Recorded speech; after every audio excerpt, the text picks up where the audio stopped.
kasari, welcome back po sa aking YouTube channel. Ito po yung Ma'am Shitin, ang Ma'am Shitindera po ng mga Kapampangan. For today's video po ay mag-share po ako ng mga paninda kong gamot para po sa mga hayop. Na kung meron po akong panindang pagkain po ng mga hayop, ng kagaya ng aso, pusa, ibon, manok, meron din po akong panindang mga gamot nila. Ito po, ang video ito ay para po sa mga maguhan or nagpaplano pa lang po magtayo ng poultry supply. Itong pong video pong ito, I hope makakuha po kayo ng idea kung sakaling mag-open kayo ng business, kung ano po yung mga unang mga gamot na dapat nyo pong bilhin na ilalagay nyo po sa inyong tindahan. Ito po yung mga kadalasang hinahanap ng mga nag-aalaga ng hayop. Ito, mag-umpisa po tayo kay City William. Ito po si City William is pangpurga po yan. Yan. Lagi din po nilang hinahanap yan. Una po nilang hinahanap yan kasi ito po is branded. Branded po yan na pamurga. Ayan po. Branded na pamurga yan. Si City William. Tapos meron naman po akong panitang vitamins. Ayan po. Si vitamins, ito po is meron na pong calcium at lactate po. Tapos ito naman po, si vitamins din po siya. Multivitamins naman po to. Tapos, vitamins B12 naman po. Sa manok po itong dalawang to. Yan. Para sa ito pong mga yan. Para sa mga manok po yan. Yan. Tapos, meron din po akong in and out para naman po to sa kalapate. Pangpurga po to ng kalapate. Ayan. Pangpurga po yan ng kalapate. Yan. Tapos, meron din po ako dito ang dextrose. Ayan. Ito usually to, ano to po to? Parang sa lahat na po to ng hayop ng dextrose na to, yung sa mga nadidehydrate po na alaga nilang mga hayop, ayan po, ito, hinahanap po nila to, si dextrose, ayan. Dapat po, meron din po kayo nito sa inyong poultry supply. At ito rin po si V22. Ito naman po, hinahanap to ng mga nagsasabong, si V22. Ayan. So, binibenta ko po to is to per pieces po. Ay, isang piraso po. Bali, retail po ako dito. Hindi po siya buo na bibilhin. Isang piraso lang po. 4 pesos, isang piraso po. Yan. Tapos ito naman po si XV. Bexan. Ayan po. Ito po para din sa mga nagsasabong. Para po daw pang kondisyon sa kanilang pansabong na manok. Kaya, yan, meron din po kami neto. Yan. Tapos, ito naman po si Tappy Derm. Ayan. Ito naman po para sa aso at pusa, para po sa kanilang sugat. Ayan, papahid po nila. Ipapahid po nila sa mga aso at pusa nilang may sugat. Ayan po. Ayan o. Ayan, kita nyo po. At meron din po tayong B12 uli, na ibang klase naman po. Ito naman po yung tablet. Ayan. Hinahanap din po nila dito yan. Itong gantong klase ng bote ng, gantong nakabote na gamot na vitamin B12. Ayan po. Tapos, dito naman po tayo. Ito naman po, ayan, si Prexomil. Ayan po. Ayan. Ito naman po is by capsule. Ayan po. Bentahan ko yung 13 pesos. Ito naman po yung kagandahan, isang gamot, pinakyaw niya po lahat ang mga sakit na kanyang gagamutin. Ayan po.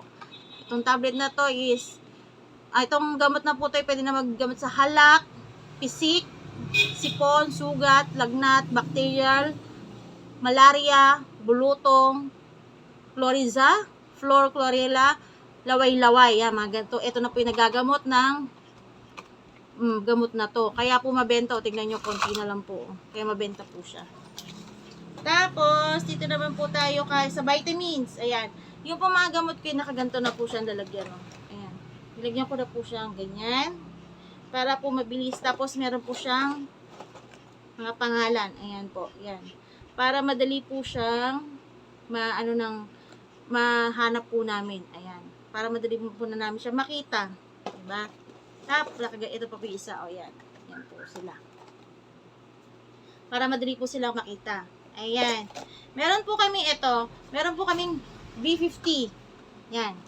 Lagi pong hinahanap ng ano yan, customer. Una, hahanapin po yan sa inyo pag once na nagpet and poultry supply po kayo. Yan, B50 po. Yan. Ginupit-gupit ko na po siya isa-isa, ha? Kasi po para madalian na lang pong kuhain. Para pag ano po, hindi na po ako gupit-gupit kasi minsan tagi-isa lang pong binibili nila eh. Ayan po. Ayan, dito naman po tayo kay vitamin B12. Ayan. Nakaganyan din po siya. Ganito po yung tsura ni vitamin B12. Kanina po yung B50. Ayan naman po si B12. Yan. Ano na rin po, nakagupit na rin po siya.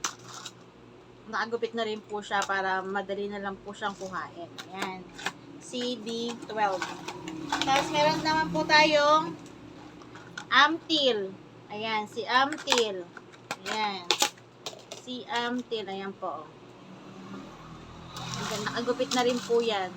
Si Amtil po is amoxicillin, antibiotic po to. Kumbaga, laging hinahanap ng mga nag-aalaga ng hayop. Ayan. Si Amtil.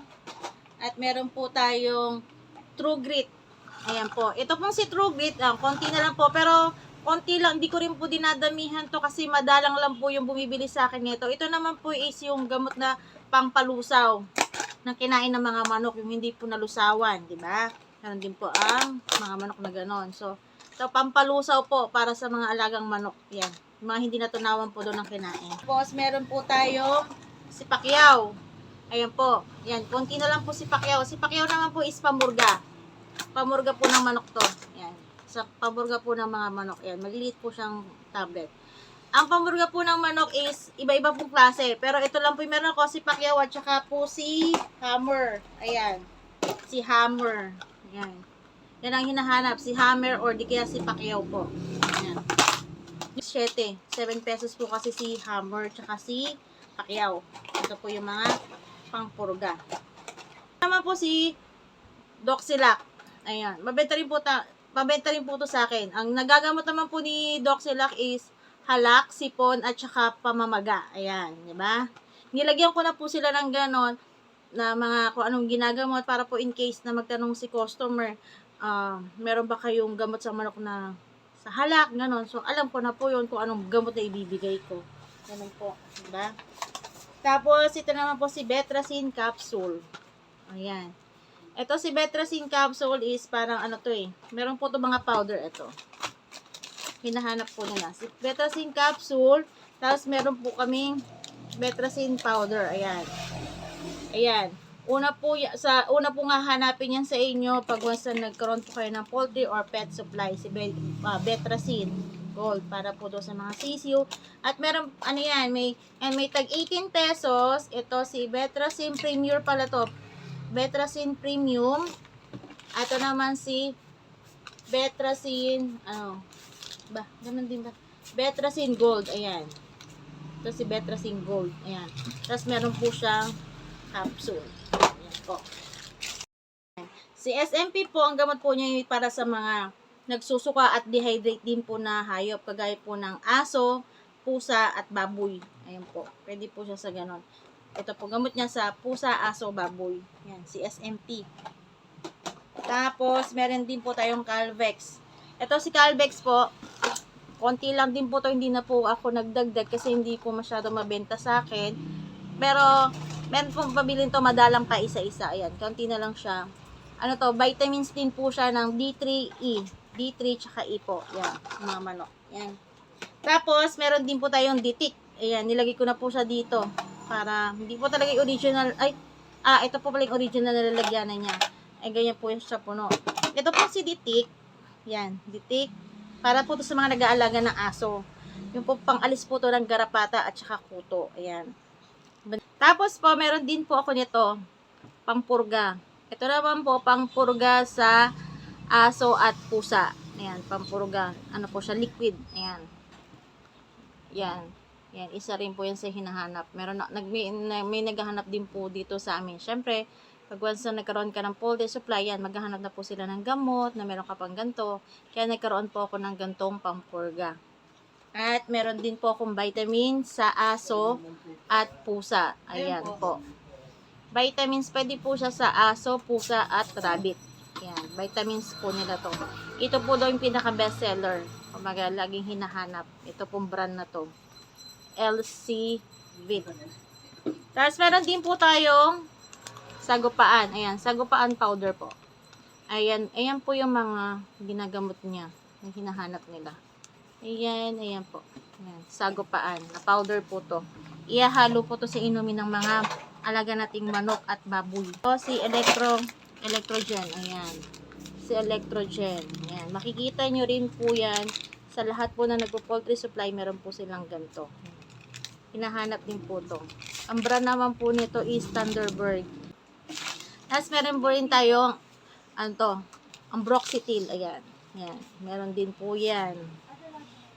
Sa mga nagpo-poultry supply, yan po. Yung gantong powder. Ito po is antibiotic niya. Nalagay na lang po nila sa inumin nilang alagang manok. Ayan. Tapos meron din po tayong Ivermectin. Yan. Ito mabenta po sa akin sa mga nag-aalaga ng aso. Ayan. Ano po nila to?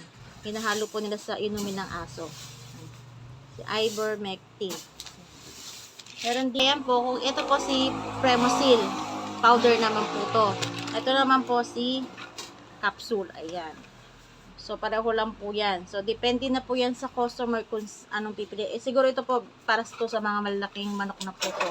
Ito para sa mga sisyo. Ayan.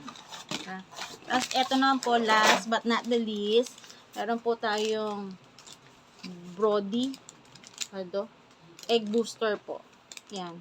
Para sa mga inahing manok na pwede nyo po, gusto po nilang maingitlog. Ayan po. Ayan. Ayan. Si egg booster. Ayan po. Ayan mga kasari. I hope po nakakuha po kayo ng idea, lalo na po sa mga baguhan at mga nagpaplano pa lang po mag-open ng poultry at pet supply na negosyo. Sana po nag-enjoy po kayo sa akin video. At yan, kung bago ka pa lang po sa channel ko, please don't forget to like, share, and subscribe. At pakiclick na rin po ang notification bell at para lagi po kayong updated sa aking mga video. Maraming salamat po. Thank you for watching. Babush! Ayan guys, break muna tayo. Halo-halo para sa mainit na panahon. Ayan, galing po kay Ate Josie. Shoutout po kay Ate Josie sa masipag na nagtitinda ng mga merienda. Ayan po. Halo-halo. Break muna po tayo, ha?